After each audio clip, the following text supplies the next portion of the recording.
As the CEO of a pickleball company, I was deeply hurt by the internet saying I suck at pickleball. Thomas Shields is getting ripped apart because he's claiming he's a 5-0. Even the commissioner and CEO of the PPA Tour told me I'm not a 5-0. Not a 5-0. Conveniently ignoring my elite professional career on his very tour, I resolved to complaining about it publicly.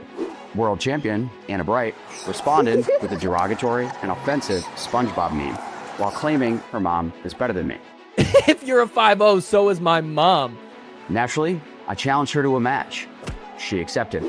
So I'm assembling a stable of elite professional coaches and athletes here at the Dink Minor League Pickleball National Championships to train me before next weekend's match. He literally has like no shot, does he? Yeah, no shot. Training commenced here in Dallas last night with a match against Pickleball Will, a popular YouTuber. I'm pleased to report I'm in peak mental and physical shape. Time.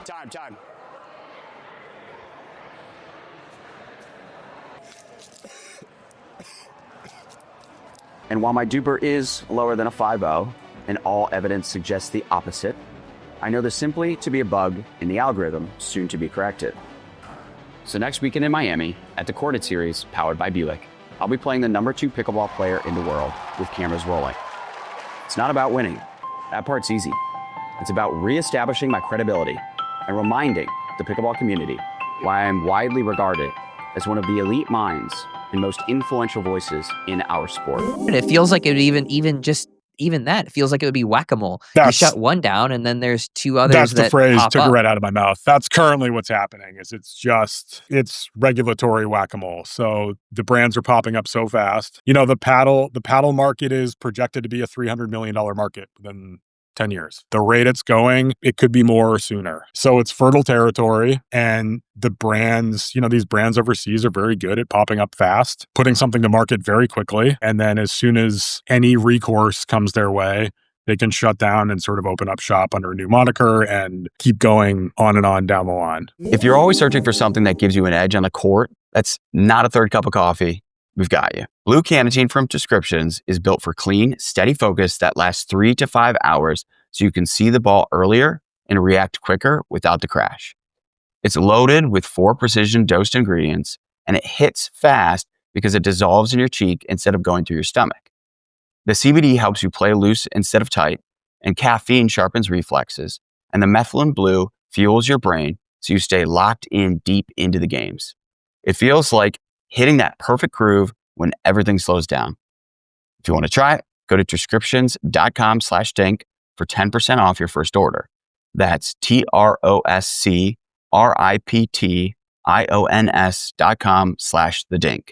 Clean energy, clinical grade. You will feel the difference.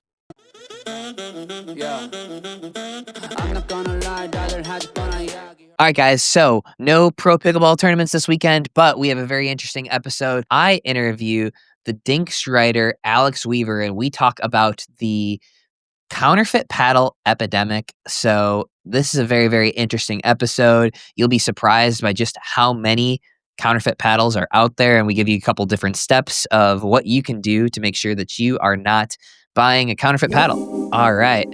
Sweet. Alex Weaver, welcome to the podcast. The Dink's writer what would you consider yourself? Where would you rank yourself in terms of Dink writers? Oh, man. Number 1 in your heart, number 2 to the people, probably. I think I got to give that to Tice. Tice was here. I feel like you're a little bit more behind the scenes. Yeah. Like you like the writing, but now Tice is obviously doing more commentary. He's popping on the pickle pod a little bit more, but he's focusing more on the pro game. And you're focusing more on certain like everyday life and like more big picture type of stuff. And so recently you wrote a piece about the counterfeit paddle epidemic, which I hadn't really thought of all that much until I showed up to play. Actually, I showed up to do this interesting game that Jack Monroe has on his YouTube channel. That's I'm not quite sure if it's out yet, but we drafted UT players, and we basically had a little MLP sort of draft. And a few of them showed up with Temu paddles that were just like rockets. So, all right. First and foremost, where did you get the idea to start researching counterfeit paddles. I play recreationally like most people, so I've seen them out in the world. But the counterfeit paddle epidemic, in your words, pinged on my radar at the beginning of this year when Carbon released the True Foam. So I think that was in January, and at the time it was the first commercially available mass market full foam pickleball paddle you could get. It was a bona fide innovation. A bunch of brands followed suit. It is now ubiquitous technology, but believe it or not, at the beginning of this year, Carbon was the first to do it. And within a couple weeks, there were knockoff Carbon True Foam paddles on Temu, Alibaba, Facebook Marketplace. They were all over the place. They'd flooded the market. And that to me sort of sent up a flare of, there's a real problem here, because I talked to the Carbon guys. I know that singular technology took them years to innovate, thousands of man hours, probably hundreds of thousands of dollars. And seemingly overnight, they're being kind of ripped off from all angles. So that's what sort of sent me down the garden path on this. And it doesn't take a whole lot of sleuthing to realize that it's pretty widespread, and it's certainly not just relegated to Carbon. Yeah, definitely. Okay, so are these paddles then the same thing? Because I saw a couple of these players, and I'm using my own anecdotal experience. These players that were using these, fake paddles they did not sound like a normal Carbon, or the one that this kid was using was a fake Yola paddle.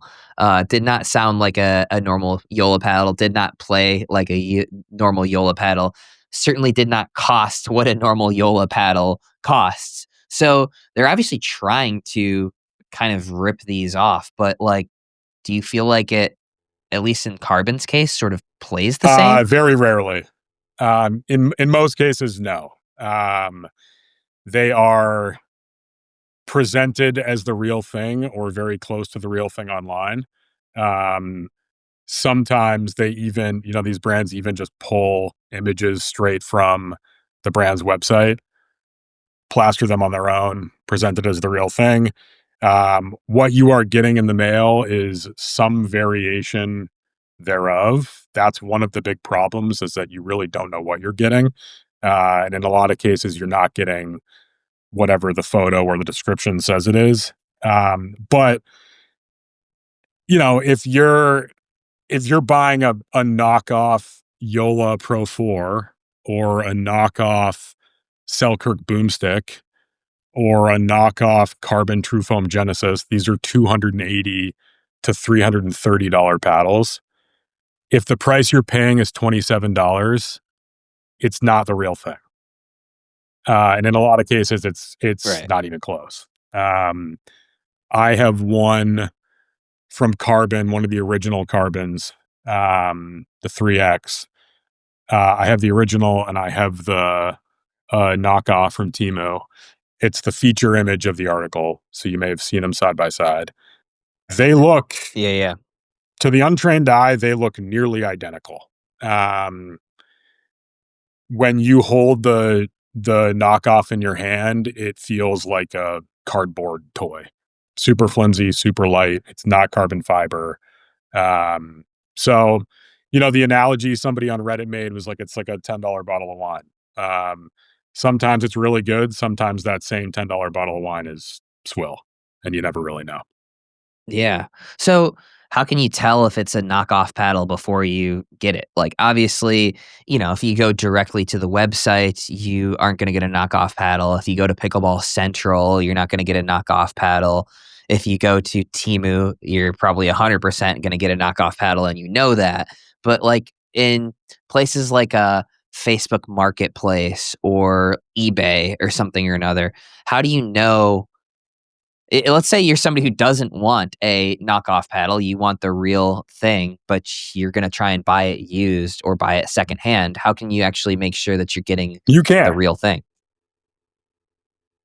There's no way way around it. You can't know that you're getting the real thing if you're buying from a secondary marketplace. Period. Wow. Okay, you can't just like compare images. I'd assume if you're selling a counterfeit one, you should just be using the same images of the one that you're trying to counterfeit. What I'm always surprised by is like how come they don't make them look exactly identical? You're clearly attempting to rip them off, but even in your article, you've got a pretty clear difference in how they look. Yep. Colors are a little bit different, proportions are a little bit different. Why don't they just rip these off 100%? Why rip it off 98% and not finish the last 2%? Right? And so for those of you guys who are listening only, I'm looking at these pictures of all of the counterfeit paddles. They all look almost identical, but if you're looking at them side by side, you can pretty clearly tell differences between the two of them. So it's like they're clearly ripping it off, but they're also not ripping it off 100%. They're ripping it off 95 to 98%. Why not rip it off Yeah, it depends completely? on how brazen the brand decides it wants to be. Um, Most of the big brands do have patents on their paddles and their technologies, so they're either established or they're sort of in the assessment phase. One of the big issues is that it can take 2 to 3 years for, a patent like that to go through. So, in that interim, that's a long time for that technology to be counterfeited and duped, with very little recourse. But if it is a total ripoff, which does happen, you can find them. But for the most part, to your point, they look almost identical, but instead of CRBN, it'll say CRN. And I think that is the counterfeit brand's way of protecting themselves from a full copyright lawsuit, or full patent infringement. It doesn't mean they're not infringing; they are. And if the brand goes through the process of flagging them through a Temu, for example, they will get taken down and removed. But right now, the burden is on the brand to do that. So, So have you compared this to any other sports? Because I can't imagine this is a first time sort of thing, right? So like obviously, you know, this is something that's in the news. Like China does this pretty frequently. My assumption is that these are all brands that are coming from yep, China for the most part because I'm getting these spam emails in my inbox all the time. Like, hey, you want a Pro XR, we can make you a Pro XR. You want a Yola, we can make you a Yola for 1/100th of the price or whatever it is. Like this isn't a new thing. You have knockoffs of high yep, end bags, right? You go and these are being sold openly in the streets, right? Like they're even sold openly in the streets here, like pretty clearly knockoffs because you can't get a Louis Vuitton yep. purse for $20.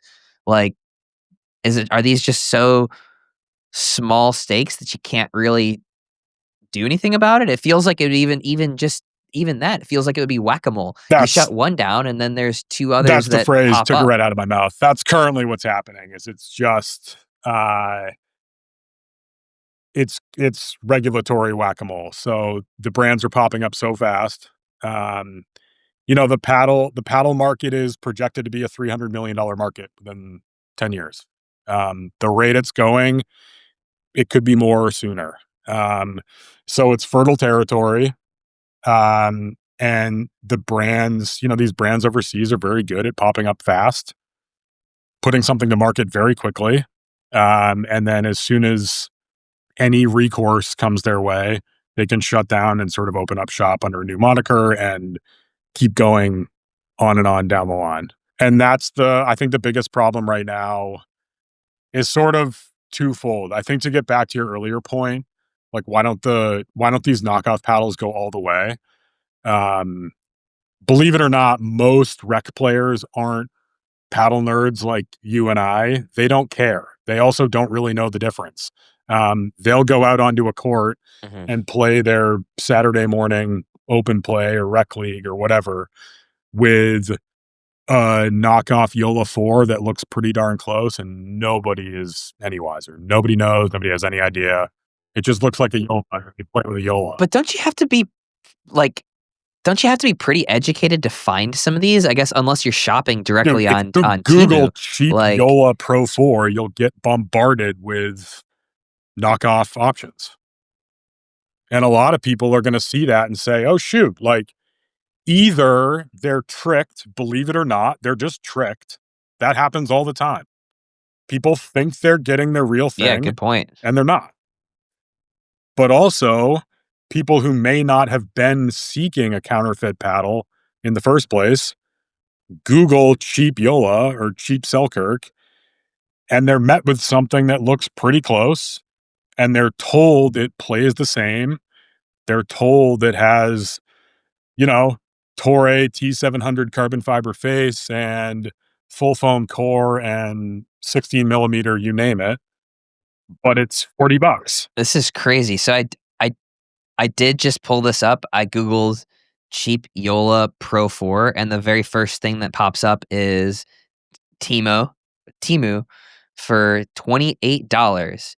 And they're pretty clearly like manipulating the Google reviews too, because they have over 4.5 stars with 578 reviews.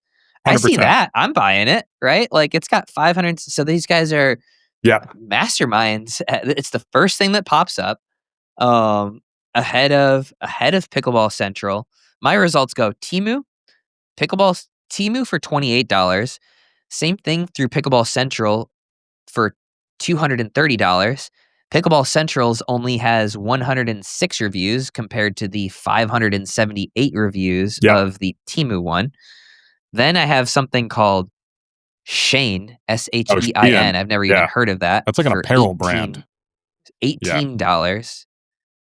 All right. Well, apparently they sell Perseus Pro 4s. And then we've got Walmart, eBay, and then finally Yola. We go to the next page. You've got AliExpress, Alibaba, Shein, Temu. Man, this is crazy. I wonder. Zane, good news. Knockoff Yolas are going to follow you around the internet for the rest of your life now. Oh, perfect. That's just what I needed. Yeah, they're probably listening to this podcast right now too. Yeah, you should have warned me about that. I needed to go like open I think they incognito browser or something like that. Would matter. Yeah, you hate to see it. All right, so interesting. Like most people don't know the difference, but some people, it seems like on Reddit, are pretty proud of being able to find these, deals and save $200 on a paddle. What are your thoughts on that? Of people like pretty excited to share, like, hey, I got this. Why buy the real thing when I got this knockoff one? Yeah, that's pretty common. And to those people, you buy whatever pickleball paddle you want. Like, I'm not here to tell you, shame on you for looking for a deal. I think the point of the article, first and foremost, was just kind of awareness. This is happening, and it is a problem depending on who you are and what you want in the sport. I can tell you from the brand's perspective, it's a huge problem because they all want to sell lots and lots of pickleball paddles, but they're also dedicating immense time and energy and effort into innovating the paddle market forward. That's really expensive. And to do that, to spend 8 months, 2 years, whatever, hundreds of prototypes, however much money, come out with a new technology, and then to just see it flat out ripped off across the internet and sold for a fifth of the price, it's demoralizing.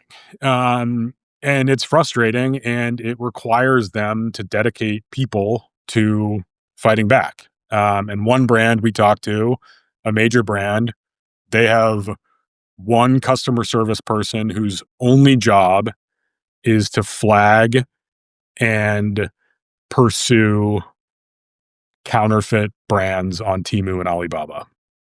And Yeah, so obviously they're paying this person, let's say on the low end, $50,000, $75,000. So that's money out the door. And then also, you know, if there is 1,000 paddles sold to them that are by Temu that aren't attributed to them, times $200, that's, $200,000 of yeah, and guess what sales. happens for all those people who think they're buying a Carbon True Foam Genesis and actually got a knockoff? They're not complaining to the knockoff brand. They're going to Carbon and saying, hey, I just thought I was buying your paddle and I didn't get it. How can you help? And that's then becomes Carbon's problem to say, some version of, listen, if you wanted a Carbon paddle, you should have come to Carbon, and you didn't. And that was a potential Carbon customer who's now had a bad experience, doesn't have a Carbon paddle, wanted a Carbon paddle, may or may not get a Carbon paddle next. They might go do something else. So that's, I think, for the brands. And again, we've mentioned sort of the three big ones, but it's happening across the board. Like small brands are dealing with this too, on a smaller level, but still, it hurts them. And the next time they think about innovating or coming out with a big new technology, they know that part of the cost of that is going to be fighting hundreds of counterfeit paddle brands in the process. Yeah, super interesting. Quick message to anyone tired of giving the world's lamest holiday gifts. You know who you are, and no, they do not need another pair of socks or a mug with a funny saying on it. What they need are Maui Nui's ready-to-gift holiday packs. These things look awesome, they taste incredible, and everyone we've ever given them to have gone absolutely nuts over them. They're pre-boxed, they're super clean, high quality, and you literally just have to hand it to someone and say, boom, best in show gift. Am I your best friend now? And right now, buy 4, get a 5th free. You can mix and match however you'd like. Just go to MauiNuiVenison.com/thedink to grab yours. That's MAUINUI venison.com/thedink for your free gift. They ship nationwide, right to your door, ready to gift. No wrapping needed. You'll thank me later. Now, once these gift sets sell out, they're gone. And when you're asked about how you heard about Maui Nui, make sure you mention the Pickle Pod because it really helps support the show. So what do you think is a solution here? Is it just educating people who are trying to buy these paddles? Because you can obviously educate, but then there's still going to be that subset of the population that just doesn't care. They just want a cheap paddle and don't really care. What do you find the solution to be here? The big sort of looming question is, this is a big mess. I think everybody knows that. So whose job is it to clean it up? And there's sort of two governing bodies in the sport that this ultimately bubbles up to. On the rec side, it's USA Pickleball. On the pro side, it's UPAA. We've talked to both of them pretty extensively and ongoing about this. They're obviously aware of it, acutely aware of it. They acknowledge it's a problem. They acknowledge something needs to be done. USA Pickleball is, they gave us a statement that says in 2026, USA Pickleball will be taking steps to inform and educate the market on what counterfeiting is and how it works, along with suggesting methods taken by the golf industry to combat counterfeiting that arose in the late 1990s and early 2000s. So that gets to your earlier, have other sports industries gone through this? So that is good in that they're sort of aware of it and it's on their radar. Taking it seriously and taking action are two different things. So we'll see what action they take. UPAA, on the other hand, just last week sent out an email to all paddle manufacturers stating the severity of counterfeiting specifically as a problem, both for fairness and integrity of the sport and sort of future growth of the sport. And their approach is they are gathering best practices from as many brands as they can on what they've done to combat it. They're going to pull them together in sort of a shared public document and then publish that document pretty soon.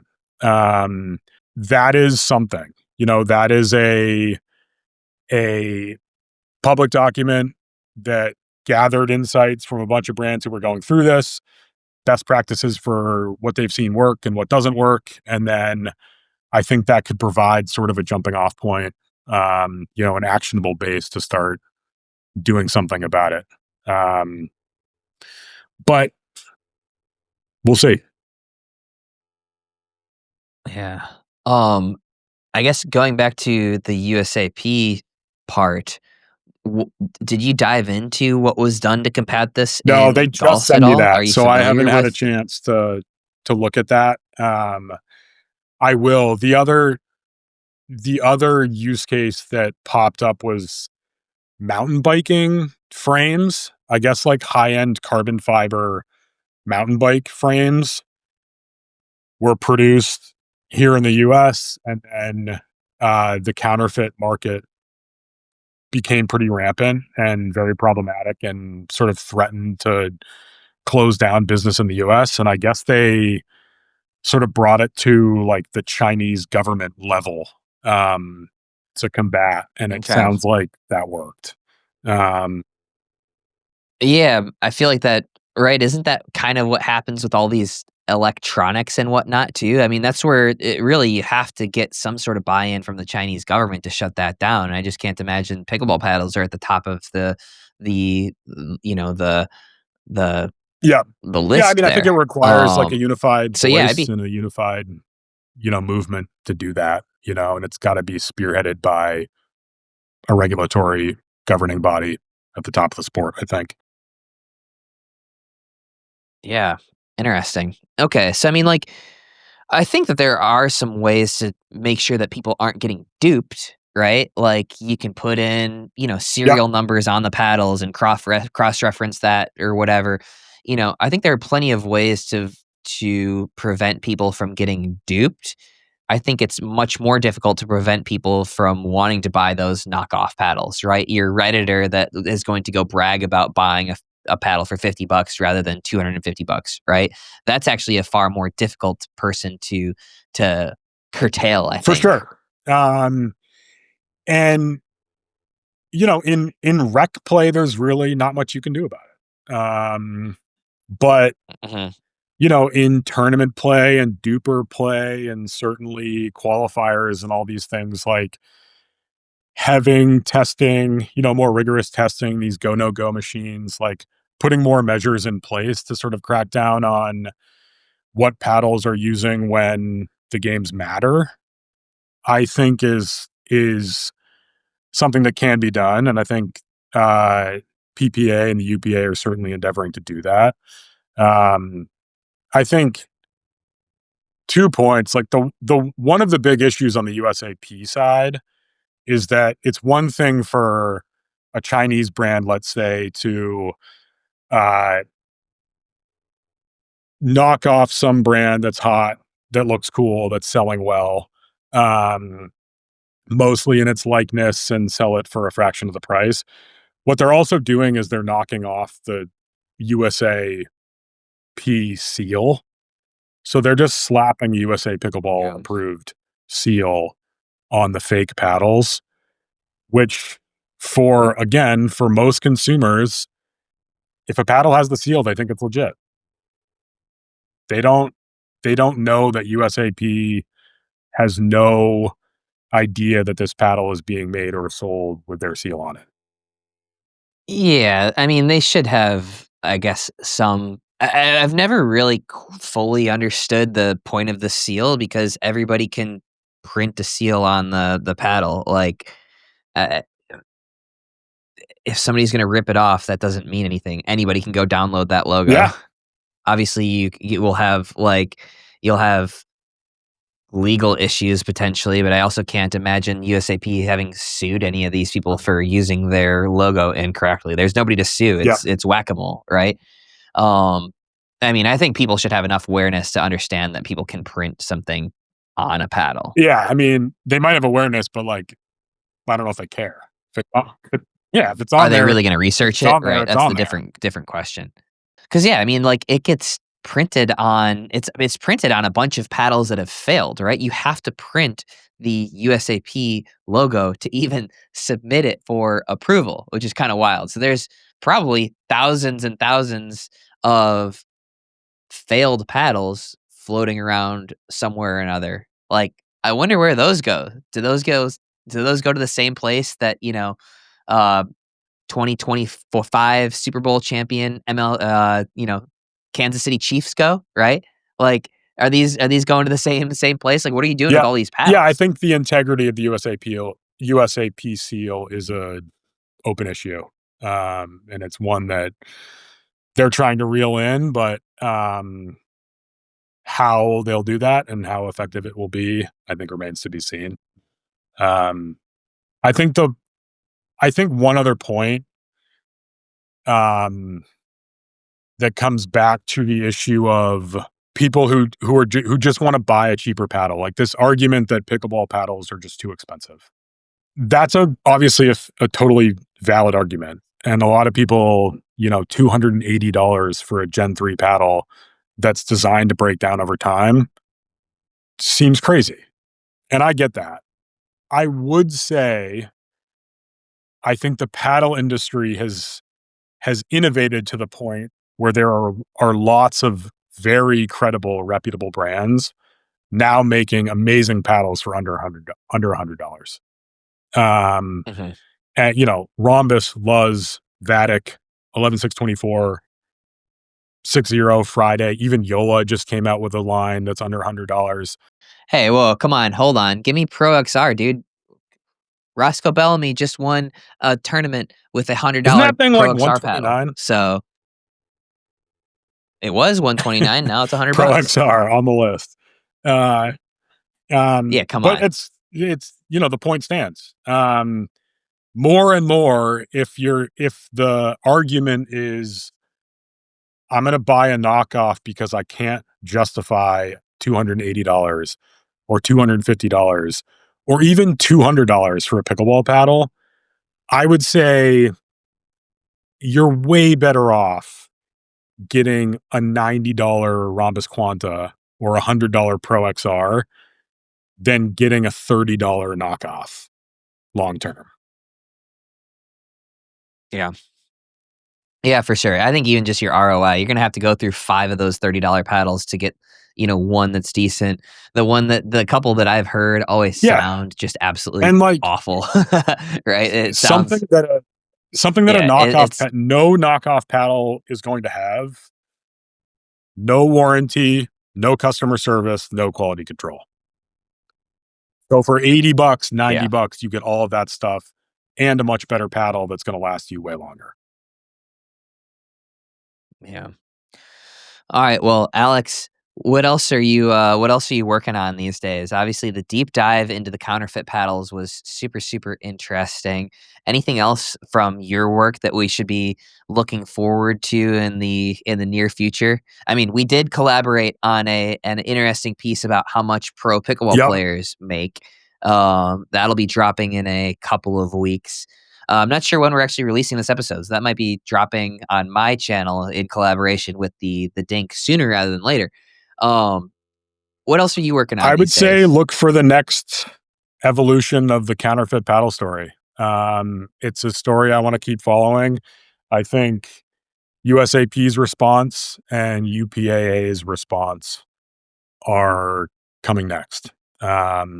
So that is what I'm going to be spending most of my time on. If you've had your fill of counterfeit paddles, I did just publish a piece this morning on the trailer for the Lifetime Pickleball Christmas movie. So, if you need something a little lighter, Lifetime's A Pickleball Christmas is coming, and the trailer's so check it out. Don't get your hopes up, but it's a thing that exists.